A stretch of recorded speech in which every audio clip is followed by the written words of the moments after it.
Detective fiction works best when there are rigid structures that can be obeyed, subverted, or undermined. The closed circle of suspects, the unbreakable alibi, the pact to play fair by the reader. All of these restrictions help to stimulate writers' creativity.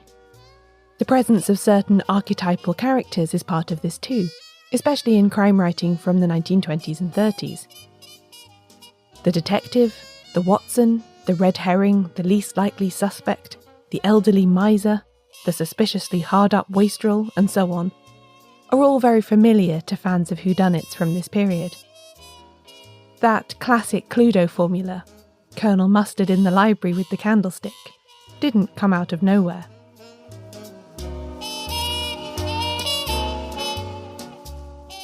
One of these character archetypes that never gets enough attention, I feel, is that of the nurse.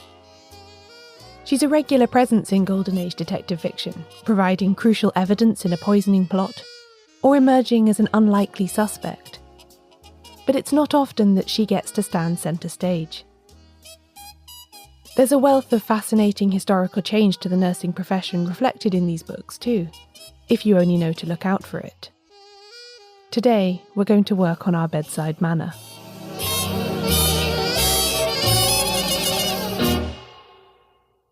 Welcome to Shedunnit. I'm Caroline Crampton.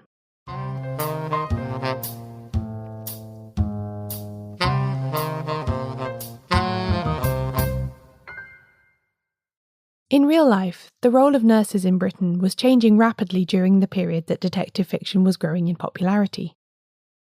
Florence Nightingale had come to prominence during the Crimean War in the 1850s, advocating for better organisation and training of nursing staff who could treat wounded soldiers more effectively. In 1859, her book Notes on Nursing was published, which set out principles of sanitary care and treatment that could be applied in the home or in a hospital setting. Her public profile and cultural cachet in Victorian Britain helped attract funding, and the following year the Nightingale Training School opened at St Thomas's Hospital in London. It provided a year's residential training for student nurses, one of the first institutions of its kind to do so. By the time The Moonstone by Wilkie Collins was published in 1868, which is often considered to be one of the first full-length detective novels, the first few cohorts of Nightingale nurses were working in institutions around the country. The successor training schools to that first foundation still endure today, and in 1971 they acquired a direct connection with detective fiction when P.D. James published a mystery novel that was set in a nursing school called Nightingale House. Titled Shroud for a Nightingale, this dark, spooky mystery sees her detective investigate why student nurses are being bumped off before they can finish their course. But back to the 19th century for a second. To understand what these first Nightingale nurses, with their pristine uniforms and evidence-based training, were replacing, we don't have to look much further than a character like that of Mrs. Gamp in the 1844 Charles Dickens novel Martin Chuzzlewit. She's a caricature of an untrained, sloppy, frequently drunk practitioner who cares far more about what she can get for herself than she does about the health of her patients. The starched white caps of the women who trained at the Nightingale School stand in stark contrast to the battered black umbrella that Mrs. Gamp always carried with her. The first 2 decades of the 20th century saw a crucial moment of transition for nursing. From Nightingale's beginnings, which were funded by public donation, and therefore leaned heavily on her own public profile, a more organised and professional system of training and practice was emerging. At the same time, the nature of healthcare itself in Britain was changing. Whereas before, anyone could call themselves a nurse, including the Mrs. Gamps of this world, the role was rapidly becoming codified and regulated as part of the medical profession. All of this influenced the nurse characters we see in whodunits, and indeed it's possible to track some of these changes through the ways they are reflected in detective fiction.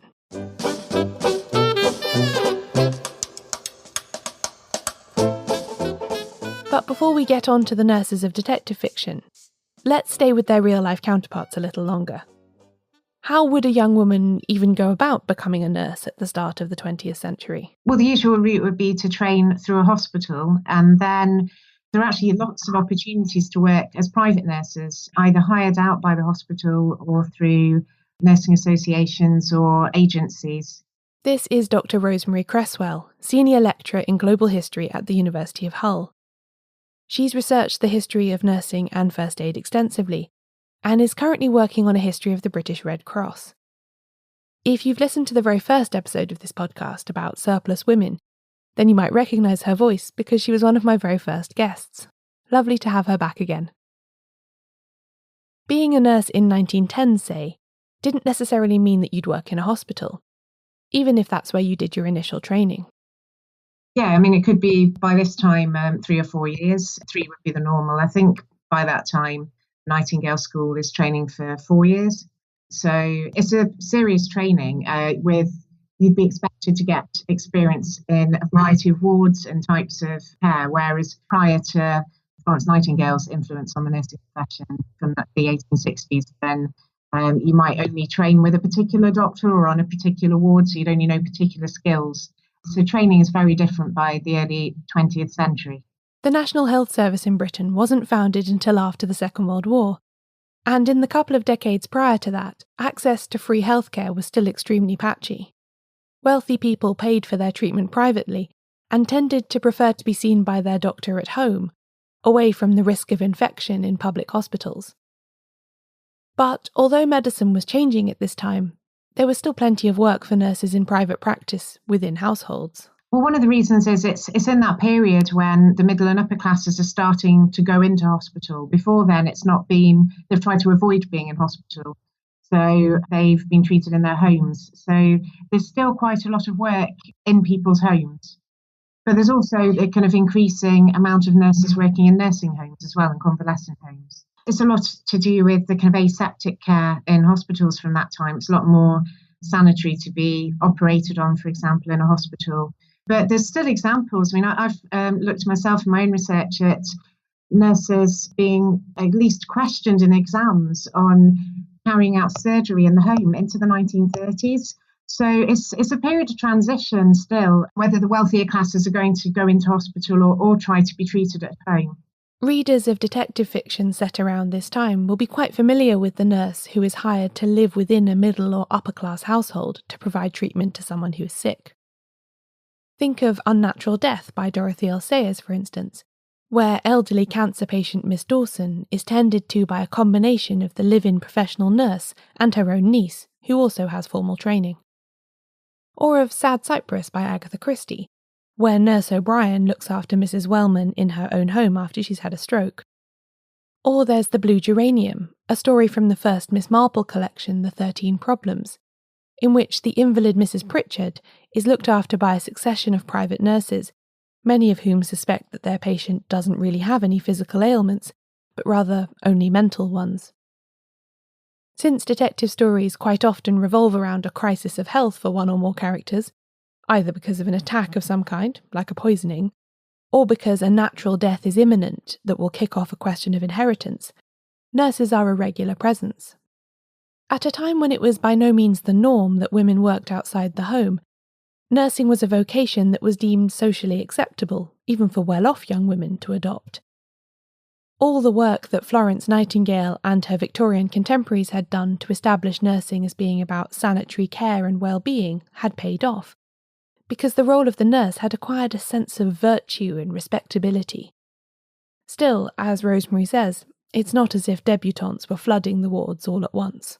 I mean, it's obviously people who need employment. The intention from Nightingale's time is to get a better educated class of women into hospitals training, but it's women who need to go out to work. Nurses were still, by and large, women who needed to earn their living. But as with many of the topics I cover on this podcast, the onset of the First World War was to completely change nursing as a profession. The huge loss of life on the battlefields of France created a massive demand for medical personnel, both in field hospitals and back in the UK, as wounded soldiers were transported home for treatment and convalescence. Here's Rosemary again to explain how this changed the way nurses thought about themselves. There's been a lot of discussion because of the First World War. So the voluntary aid detachment members who had a much briefer training, although they'd had considerable experience of work during the First World War. So by 1918 to 19, the nurses really want to express that they're a profession. They've been trained thoroughly. They have a register for nurses by 1919. It's a real identity for nurses, I think, by the 1920s, that they've been trained, their profession. They want to set themselves apart from people who haven't been. And there's still lots of different ways you can go into healthcare. There's things like health visiting, where you don't necessarily have to have a nursing background for that.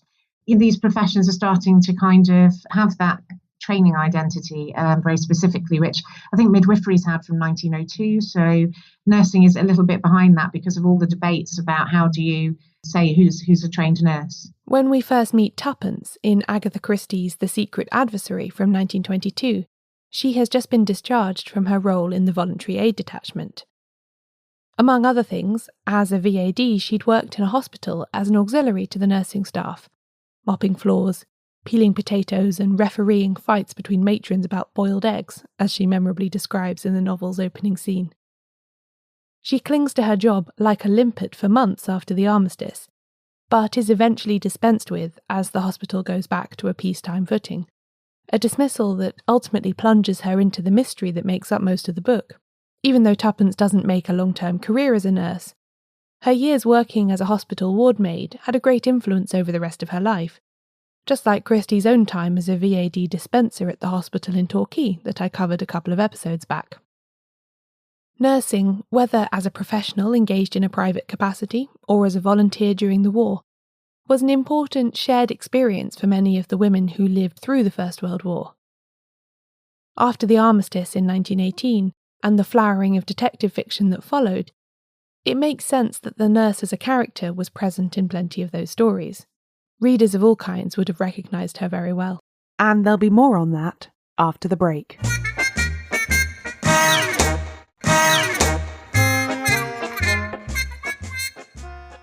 The nurse is such a useful character to the detective novelist.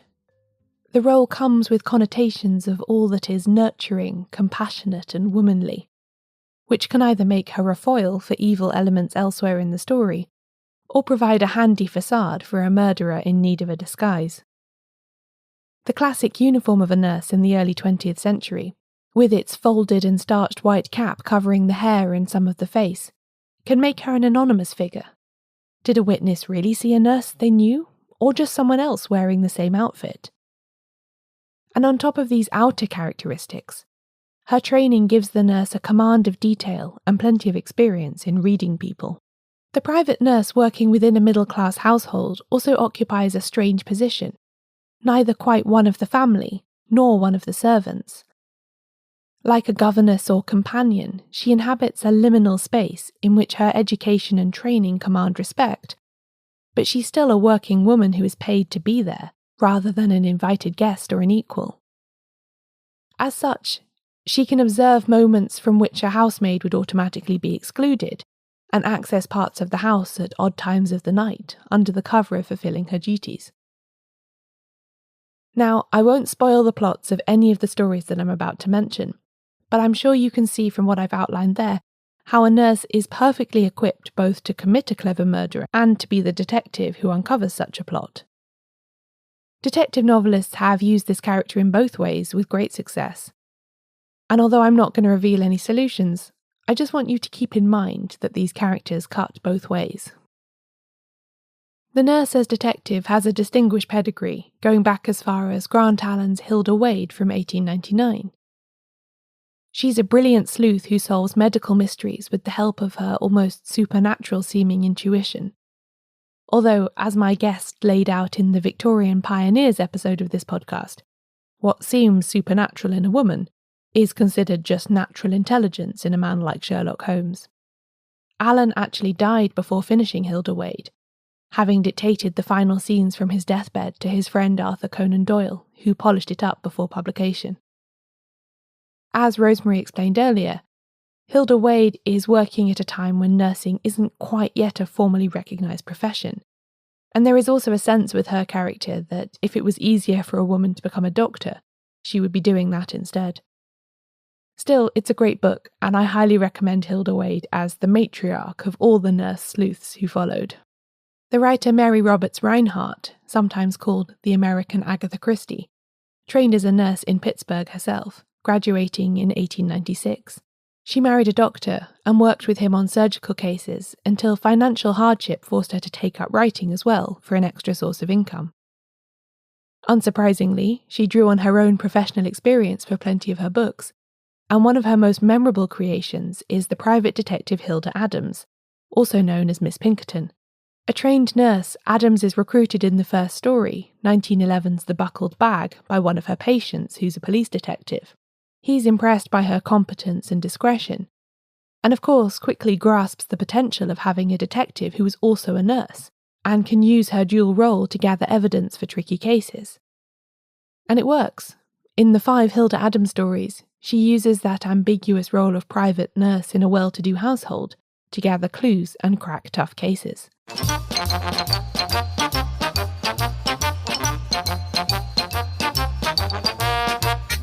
As the Golden Age took over from the more swashbuckling, Holmes-esque stories of the late Victorian detectives, the nurses become more nuanced and ambiguous characters. Dorothy L. Sayers worked very successfully with this in 1927's Unnatural Death. In this book, Mary Whittaker, a highly competent nurse who gave up her post in a London hospital to move down to the country and care for her ageing aunt, faces off against sleuth Lord Peter Wimsey. He's investigating the suspicions voiced by Whittaker's local doctor, who believes that despite appearances, the aunt did not die of natural causes, hence the novel's title. Wimsey has a healthy respect for Whittaker's intelligence and ingenuity, and Sayers plays nicely on that dual interpretation of a nurse's skills. She could equally either be the wrongfully accused healer or the cunning murderer. There's a nurse in Sayers' 1930 novel Strong Poison, too, who plays a minor but pivotal role in the plot. Miss Booth is a retired nurse who works in a private capacity, caring for a wealthy but ailing elderly stage actress. This latter lady's will is crucial to Wimsey's investigation, and he dispatches Miss Climpson, the head of his Surplus Women Investigative Bureau, as I like to call it, to find out everything she can about it. I talked more about the relationship that the Mrs. Climpson and Booth strike up in the episode about spiritualism, because it's over a séance that they bond. But those scenes are a great example of how the presence of a private nurse can provide a detective with a way into a household that they otherwise have no business snooping around in. Jumping forward a decade and a bit for a minute, a very similar plot device applies to Anthony Gilbert's 1945 novel Don't Open the Door, which was published in the US under the, in my opinion, better title of Death Lifts the Latch. Gilbert, by the way, was one of the pseudonyms used by the extremely prolific British mystery writer Lucy Mallison. I want to make a whole episode about her, so I won't get too into her biography here. Suffice it to say that she wrote a lot of mystery novels between 1925 and her death in 1974, and most of them have now quite unjustly disappeared out of print. Don't Open the Door opens with a nurse, Nora Dean, making her way to her next private client through some fog. A man's friendly voice guides her to her destination, but vanishes when she reaches the right doorstep. Nurse Dean's patient then dies in the night, and later she herself disappears. Gilbert's regular detective, the lawyer Arthur Crook, enters and investigates all of these strange goings-on. In this story, the nurse is a witness and a potential victim, rather than the detective herself. But the story is no less enjoyable for that.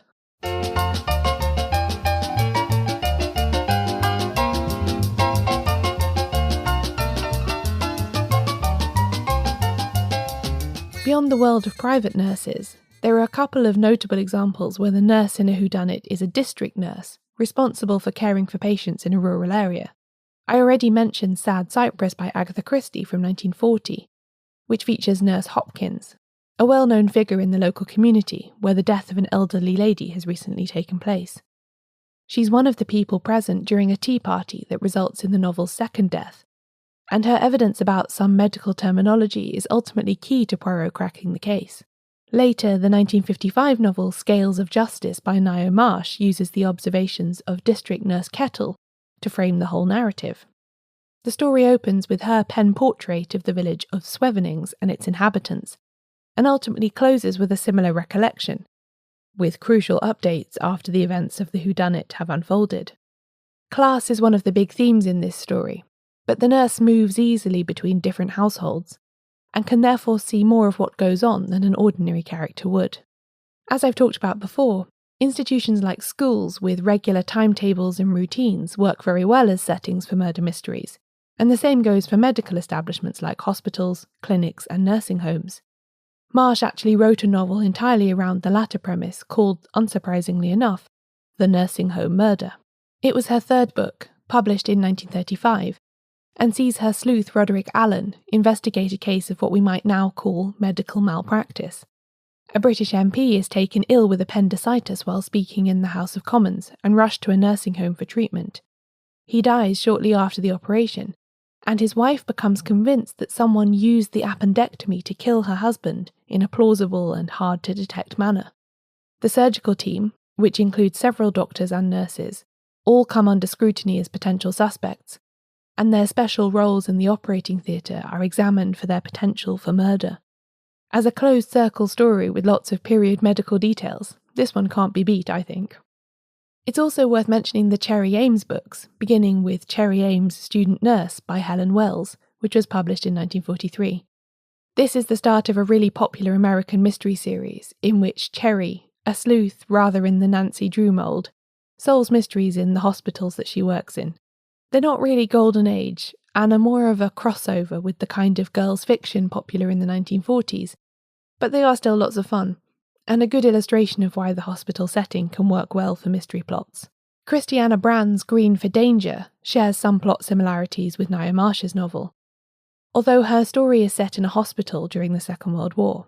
Brand, by the way, also wrote the Nurse Matilda books that were subsequently adapted as the Nanny McPhee films. In Green for Danger, a nurse is the first murder victim after she blew the whistle on a dodgy operation during which a patient died. Like Allen, Brand's sleuth Inspector Cockrell ultimately has to stage a recreation of the surgery to help get to the bottom of the mystery, so that he can see the hospital's procedures in action and spot where the gaps are that the murderer has exploited.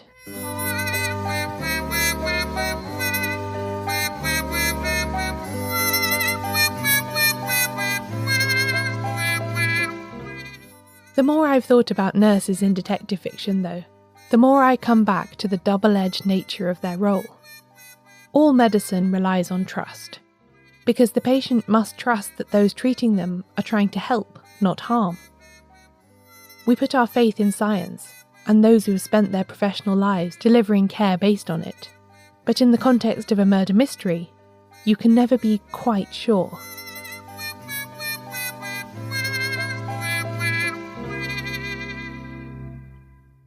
Is the smiling, sympathetic young woman in the pristine white cap going to use her skills to save your life, or to bring it to an untimely end?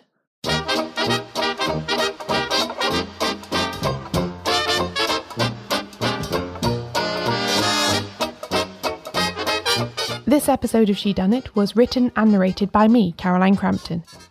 You can find out